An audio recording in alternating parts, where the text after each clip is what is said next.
Bu Kexiansu, Jilid 7 bagian 3. Suat Hong mengangguk setuju. Lega juga hatinya, karena kini ada seorang teman yang setidaknya lebih banyak mengenal keadaan daratan besar, daripada dia yang asing sama sekali. Baik, Towako, akan tetapi, perutku.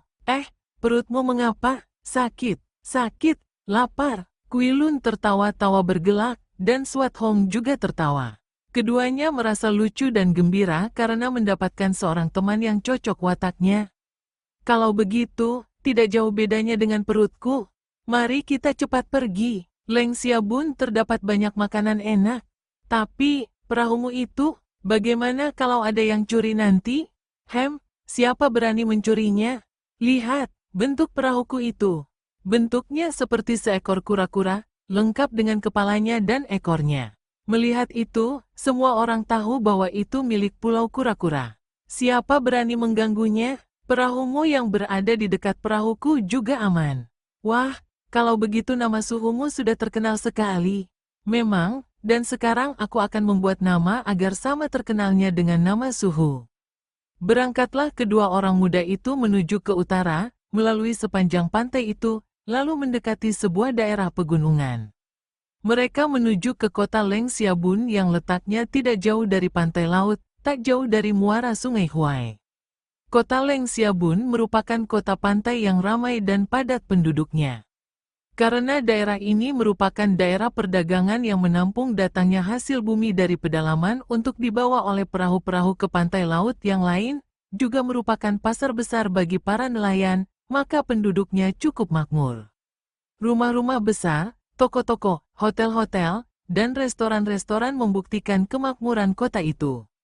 Akan tetapi, seperti biasa terjadi dimanapun juga di penjuru dunia dan di zaman apapun, di kota Leng Xiaobun muncul juga manusia-manusia yang mempergunakan kesempatan untuk mencari keuntungan dan menumpuk harta benda dengan cara yang tidak layak, tidak halal, bahkan tidak mempedulikan lagi nilai-nilai kemanusiaan. Telah bertahun-tahun, di kota itu merajalela komplotan yang dipimpin oleh seorang hartawan bernama Chiu Bojin, dan terkenal dengan sebutan Chiu Wangwei atau hartawan Chiu.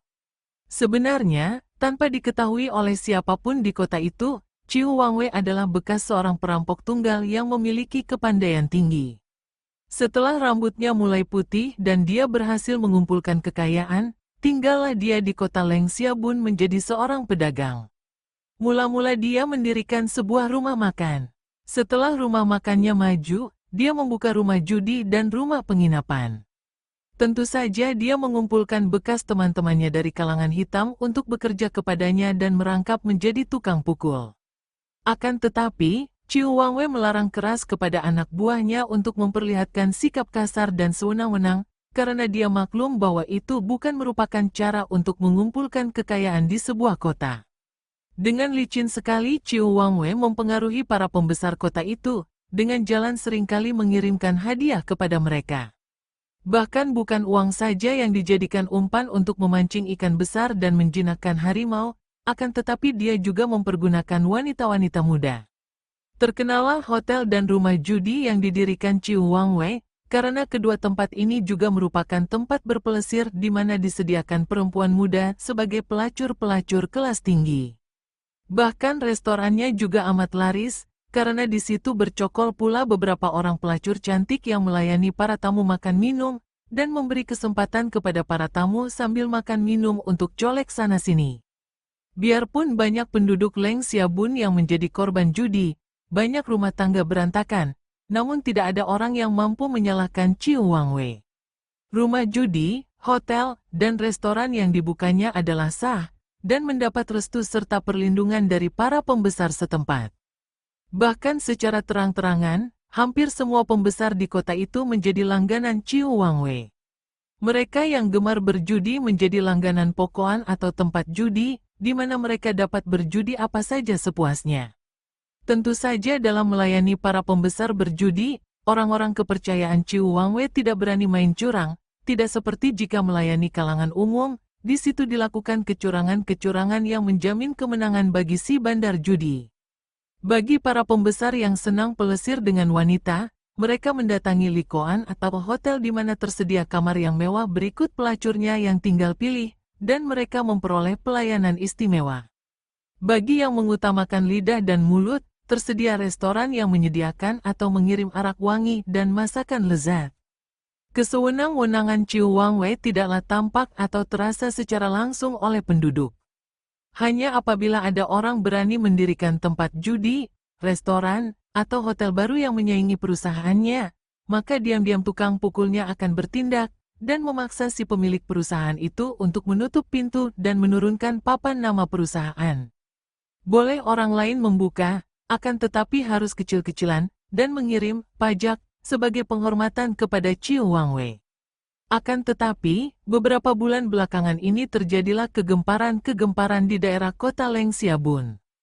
Kegemparan yang terasa oleh kaum pria yang doyan pelesir di restoran dan hotel milik Ciu Wangwei. Hanya bedanya, kalau kegemparan para penduduk dusun disertai tangis, adalah kegemparan di hotel-hotel itu diiringi suara ketawa gembira, sungguh pun di malam hari juga mengakibatkan tangis menyedihkan. Apakah yang terjadi di kedua tempat itu? Di kota Leng Xiabun, di dalam hotel milik Ciu Wangwei, kini seringkali terdapat barang baru, yaitu pelacur-pelacur muda yang baru. Daun-daun muda seperti ini paling disuka oleh bandot-bandot tua, yang tidak segan-segan membuang uang sebanyaknya untuk memetik daun-daun muda itu.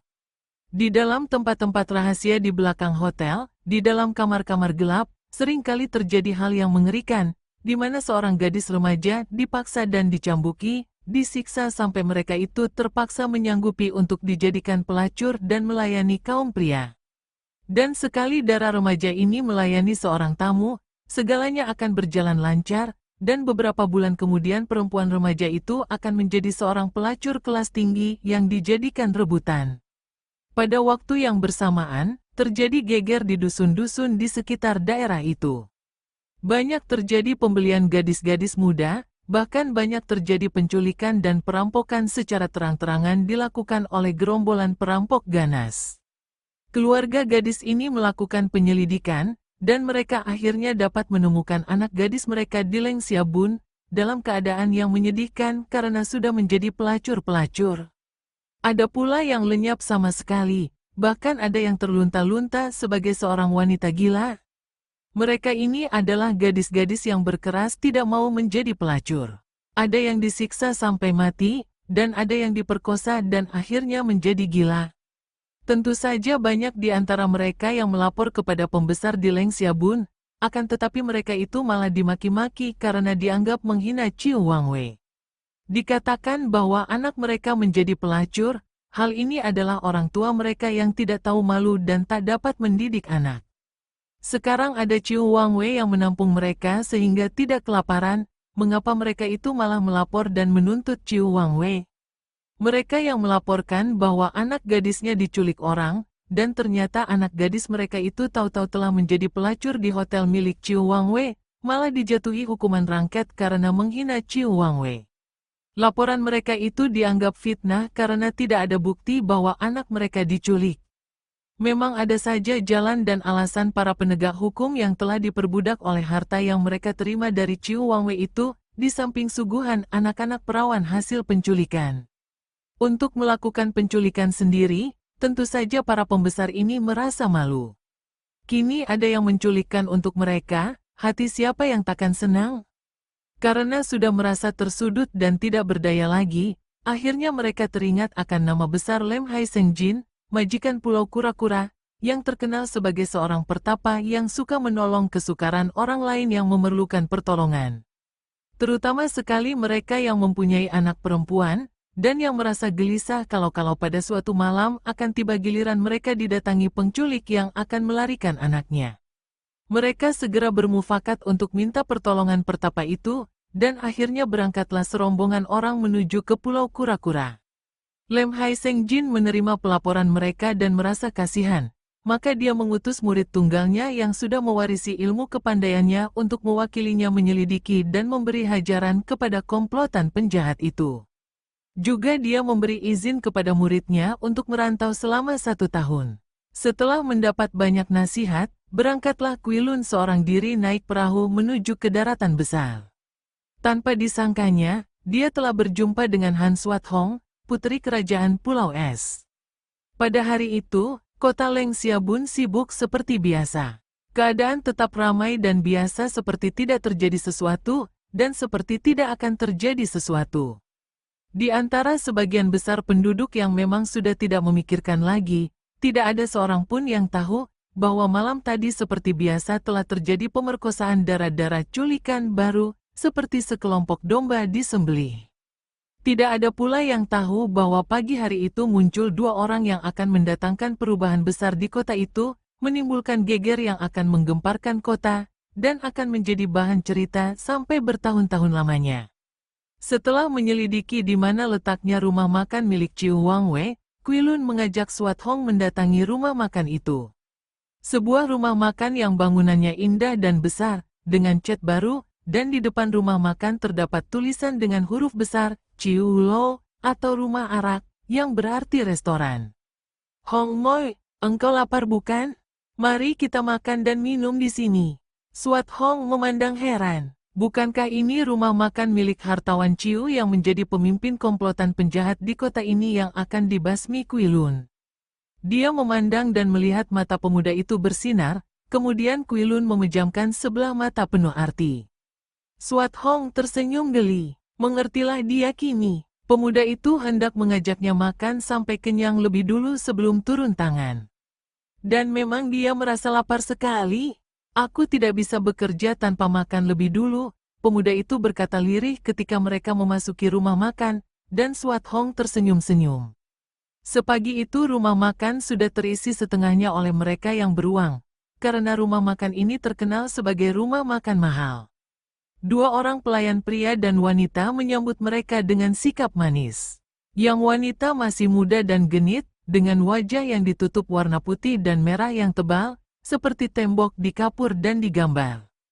Kuilun dan Swat Hong diantar ke sebuah meja kosong di sudut. Dengan suara lantang Kuilun memesan makanan dan minuman yang paling lezat dalam jumlah banyak sekali. Para pelayan menjadi terheran-heran mendengar pesanan masakan yang pantasnya untuk menjamu 10 orang. Akan tetapi, melihat sikap kasar dari pemuda tinggi besar itu, pula melihat dua batang pedang dan kipas yang diletakkan di atas meja, mereka tidak berani banyak cakap, dan melayani mereka. Diam-diam seorang pelayan memberitahu kepada kepala tukang pukul yang berada di dalam. Dua orang tukang pukul yang berpakaian biasa, dan dengan sikap biasa pula, keluar dari dalam dan berjalan lewat dekat meja Kuilun dan Swat Hong. Kedua orang tidak peduli, dan berpura-pura tidak melihat.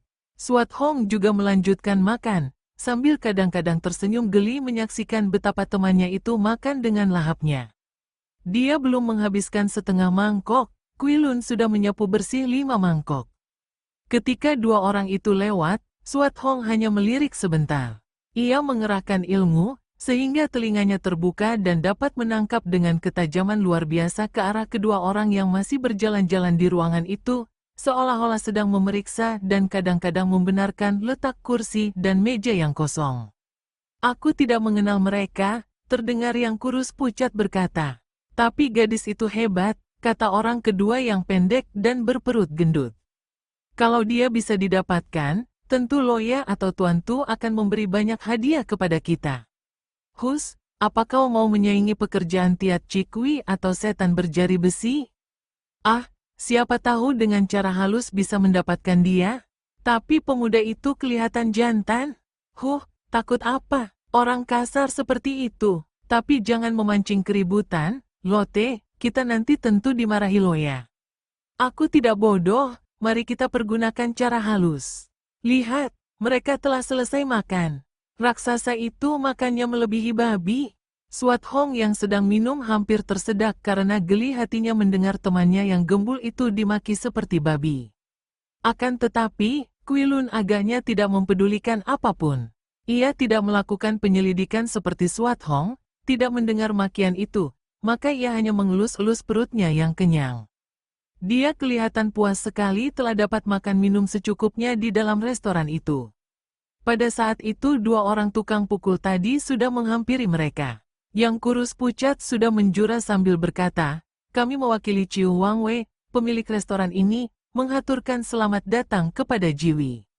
Sebelum Kuilun yang terheran-heran menjawab, si gendut pendek sudah menyambung sambil menyeringai dalam usahanya untuk tersenyum ramah. Tentu Jiwi datang dari jauh dan lelah. Majikan kami juga memiliki hotel yang paling besar, paling bersih, dan paling baik di kota ini, letaknya di sebelah kiri rumah makan ini. Jiwi akan dapat mengasuh dengan enak di hotel kami, dan kalau loya kami mendengar bahwa Jiwi adalah tamu dari jauh, tentu biayanya akan diberi potongan separuhnya. Kuilun sudah mengerutkan alisnya, mukanya merah, dan dia seakan-akan memperoleh kesempatan mulai beraksi. Kalian berani mengganggu kami yang sedang makan? Mendadak kakinya tertendang ujung kaki Swat Hong. Ketika dia memandang, dia melihat isyarat dalam sinar mata gadis itu, maka dia hanya mengerutkan alis, dan tidak melanjutkan kata-katanya. Swat Hong sendiri segera berkata kepada dua orang itu dengan suara ramah dan sikap manis. Kalian sungguh ramah, tentu majikan kalian adalah seorang yang mengenal pribadi. Baik, kami memang hendak bermalam barang 2 hari di kota ini. Akan tetapi, melihat keramahan kalian, aku ingin bertemu dengan majikan kalian untuk mengaturkan terima kasih. Dua orang itu saling pandang. Marilah kami antarkan Nona dan Tuan agar memperoleh kamar yang paling baik di hotel, kemudian kami akan melapor kepada majikan kami. Tidak usah repot-repot, Swat Hong berkata cepat. Temanku ini masih hendak melanjutkan makan minum. Hei, pelayan, tambah araknya. Biarlah saya yang menemui majikan kalian, dan memilih kamar di hotel sebelah. Kami sudah mendengar tentang kebaikan hati majikan kalian dari pembesar-pembesar di kota ini, dan kami memang ingin minta pekerjaan. Aku ingin bekerja apa saja yang pantas, dan temanku itu, dia tentu bisa menjadi seorang penjaga keselamatan. Dapat dibayangkan betapa girangnya hati kedua orang itu. Sudah terbayang di depan mata betapa mereka akan menerima pujian berikut hadiah dari Ciu Wangwei. Seorang nona begini cantik jelita seperti bidadari, tanpa susah payah datang sendiri ke depan mulut, tinggal membuka mulut dan mencaplok saja.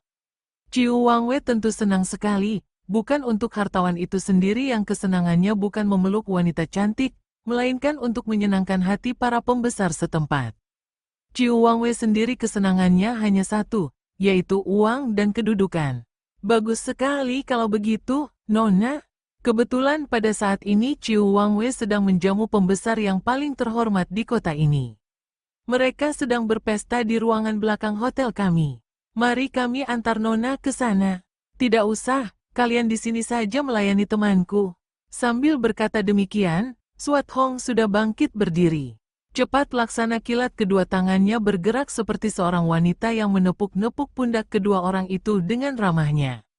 Akan tetapi dapat dibayangkan betapa kaget rasa hati kedua orang tukang pukul itu ketika tiba-tiba tubuh mereka menjadi lemas, dan kaki tangan mereka tak dapat digerakkan lagi. Haha, duduklah kalian, mari temani aku minum arak. Kuilun yang dapat melihat gerakan temannya itu cepat bangkit berdiri. Kakinya bergerak, dan kedua lutut mereka telah terkena tendangan ujung sepatunya sehingga terlepas sambungannya. Sambil tersenyum Kuilun sudah mendudukkan mereka di atas bangku di kanan kirinya. Para tamu hanya melihat 4 orang itu seperti beramah tamah, maka mereka tidak tertarik lagi, hanya tertarik kepada Swat Hong yang memang sejak tadi telah menjadi perhatian pandang mata para tamu pria yang berada di dalam restoran. Mereka menahan napas melihat darah cantik jelita itu dengan langkah gontai meninggalkan restoran, membawa 2 batang pedang dan sebuah kipas. Aku pinjam dulu ini, kata Swat Hong tadi kepada Kuilun yang hanya memandang dengan terheran-heran melihat kedua senjatanya dibawa pergi oleh Swat Hong. Agar kau tidak kesalahan membunuh orang, kata pula Swat Hong sehingga Kuilun tersenyum. Kiranya gadis itu tidak ingin melihat dia membunuh orang, maka sengaja membawa pergi kedua senjatanya. Di dalam hatinya dia menertawakan Swat Hong. Apakah tanpa kedua senjata itu kaki dan tanganku tidak mampu membunuh orang? Pula, apakah dia seekor harimau yang haus darah? Biarlah, pikirnya, gadis itu masih belum percaya kepadanya, dan dia akan memperlihatkan kelihayannya tanpa bantuan senjata. Sambil tertawa-tawa kepada 2 orang tukang pukul yang duduk seperti boneka dan tak mampu bergerak itu, Kuilun melanjutkan minum arak. Karena hawa mulai panas disebabkan oleh hawa arak, pemuda perkasa ini melepaskan kancing bajunya, sehingga tampak rambut halus di tengah dadanya yang bidang dan kokoh kuat itu. Tiba-tiba seorang pelayan menghampiri meja Kuilun. Pelayan ini tadi melihat ketidakwajaran pada kedua tukang pukul yang duduk berhadapan dengan pemuda itu. Mengapa mereka tidak bergerak-gerak dan duduk dengan lemas? Ketika dia bertemu pandang, tukang pukul yang gendut pendek itu mengejapkan mata kepadanya, sedangkan dari kedua mata tukang pukul kurus pucat itu keluar 2 titik air mata. Maka dia cepat menghampiri dan melihat dari dekat. "Mau apa kau? Pergi!" Kuilun membentak. Pelayan itu kaget sekali, lalu lari pergi masuk ke dalam untuk melaporkan keanehan itu kepada kepala tukang pukul yang lain. Kuilun bukanlah seorang yang bodoh. Dia maklum bahwa pelayan itu telah melihat keadaan, dan tentu akan melapor ke dalam. Maka dia memandang ke sekeliling dan mencari akal. Ketika dia melihat segulung tambang yang besar dan kuat, timbullah akalnya. Dia bangkit berdiri, melangkah lebar ke dekat meja pengurus, menyambar gulungan tambang itu dan berkata dengan suara lantang yang ditujukan kepada para tamu yang duduk di ruangan restoran itu, "Semua orang yang berada di dalam restoran ini harap lekas pergi. Restoran ini akan ambruk." Kemudian sekali melompat tubuhnya telah berada di luar restoran. Dia ikatkan ujung tambang ke pilar di depan, pilar yang ikut menyangga atap, kemudian dia membawa ujung tambang yang lain ke jalan depan restoran.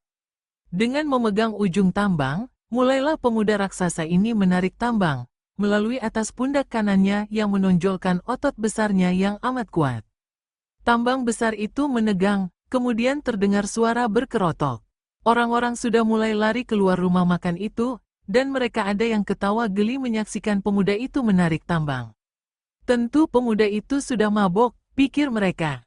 Mana mungkin merobohkan bangunan yang besar itu dengan cara demikian? Menarik tambang yang diikatkan pada pilar yang demikian besar dan kuatnya, kalau tidak mabok tentu sudah gila. Memang membutuhkan tenaga gajah untuk dapat menumbangkan pilar yang sedemikian kokohnya. Kuilun mengerahkan tenaga, matanya terbelalak, dahinya penuh keringat, dan mulutnya mengeluarkan gerengan yang langsung keluar dari dalam pusarnya. Seluruh tubuhnya menarik tambang dengan pemusatan perhatian dan tenaga. Krakek! Pilar yang kokoh kuat itu patah tengahnya. Orang-orang berteriak kaget, dan mulai berlari-lari ketakutan. Terdengar bunyi hiruk-pikuk ketika akhirnya atap rumah makan itu runtuh ke bawah, dan menyusul debu mengebul tinggi, dibarengi teriakan-teriakan mengerikan dari dalam, di mana masih banyak pekerja restoran itu yang teruruk. Di antara suara hiruk-pikuk ini terdengar suara ketawa dari Kuilun yang masih memegang tambang besar itu di kedua tangannya. Tali besar itu sudah terlepas dari pilar, dan kini menjadi senjata di kedua lengan yang dilingkari otot itu. Tempat itu menjadi sunyi, biarpun banyak sekali penduduk kota yang berlari-larian datang, mereka hanya menonton dari jauh saja, tidak ada yang berani mendekati restoran yang sudah runtuh itu. Belasan orang tukang pukul datang berlarian. Mereka muncul dari belakang restoran yang roboh, dan dari rumah judi yang berada di sebelah kanan restoran. Itu orangnya, seorang pelayan restoran yang berhasil menyelamatkan diri menuding ke arah Kuilun. "Tangkap penjahat, serbu, bunuh." 15 orang tukang pukul dengan bermacam senjata di tangan mereka berlari-lari datang menyerbu dan mengurung Kuilun. Pemuda ini masih tersenyum lebar. Tali tambang tadi masih melingkar-lingkar di kedua lengan, kedua kakinya terpentang lebar, dan sikapnya gagah sekali, membuat 15 orang tukang pukul itu merasa gentar dan ragu-ragu untuk mendahului maju menyerang. Seorang yang telah meruntuhkan sebuah bangunan seperti restoran itu, sudah jelas memiliki tenaga gajah. Apalagi melihat sikap yang demikian gagah. "Hahaha, hayo majulah. Mengapa ragu-ragu? Hayo keroyoklah aku. Memang aku datang untuk membasmi komplotan yang merajalela di Leng Xiabun. Kalian ini anak buah si keparat Ciu Bojin, bukan? Mana itu hartawan Ciu Jahanam, si penculik gadis orang? Suruh dia keluar, biar kuhancurkan kepalanya." "Serbu!" seru kepala tukang pukul, seorang sima yang juga memiliki ilmu kepandaian tinggi, dan menjadi tangan kanan Ciu Wangwei. Sebelumnya diam-diam dia mengutus seorang anak buahnya untuk melaporkan kepada Chiu Wangwei di hotel, dan seorang anak buah lagi disuruh minta bala bantuan di markas keamanan. 13 orang tukang pukul, dipimpin oleh Mas Yu, menyerbu dengan senjata mereka. Akan tetapi, Kuilun tertawa bergelak, dan begitu kedua lengannya bergerak, tali besar yang panjang menyambar, dan menjadi gulungan sinar yang besar panjang. Setiap senjata pengeroyok yang terbentur tali itu terlepas dari pegangan pemiliknya, sehingga terdengarlah teriakan-teriakan kaget. Dalam segebrakan saja, 5 orang tukang pukul kehilangan senjata mereka, dan 2 orang lagi terpelanting roboh, dan tak dapat bangun kembali karena tulang punggung dan tulang iga mereka patah oleh hantaman tambang. Mas Yu menjadi marah sekali. Dengan nekat dia bersama sisa anak buahnya menyerbu, dan menghujankan senjata mereka kepada Kuilun.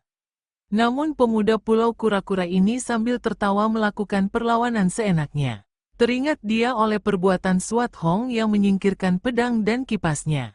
Andai kata dia menggunakan 2 senjata itu, agaknya sekarang semua tukang pukul sudah roboh kehilangan nyawa mereka. Dia tahu bahwa biang keladi semua kejahatan adalah orang si Ciu. Adapun para tukang pukul ini hanya orang-orang yang mencari nafkah mengandalkan ilmu silat mereka. Biarpun cara mencari nafkah dengan menjadi tukang pukul adalah perbuatan sesat yang menimbulkan kekejaman.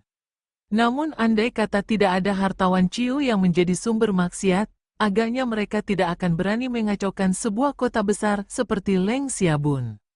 Diam-diam dia membenarkan tindakan Swat Hong, dan teringat dia akan nasihat suhunya, bahwa di dalam perantauannya dia tidak boleh sembarangan membunuh orang. Sementara itu, di dalam hotel juga terjadi keributan hebat. Dengan 2 batang pedang tergantung di punggung, dan kipas gagang perak di tangan, Swat Hong memasuki hotel besar di sebelah kiri restoran.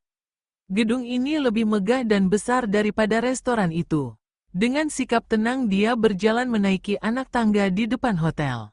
Beberapa orang pelayan segera menyambutnya dengan wajah berseri. Biarpun darah ini membawa pedang di punggung, namun kecantikannya yang luar biasa menyenangkan hati para pelayan. "Apakah Nona mencari kamar?" tanya seorang pelayan dengan senyum manis. "Bukan mencari kamar, akan tetapi aku mencari Ciu Wangwei," jawab Swat Hong tanpa mempedulikan senyum itu. Wajah para pelayan itu berubah, dan pandang mata mereka membayangkan kecurigaan. "Tidak semudah itu mencari Loya, Nona.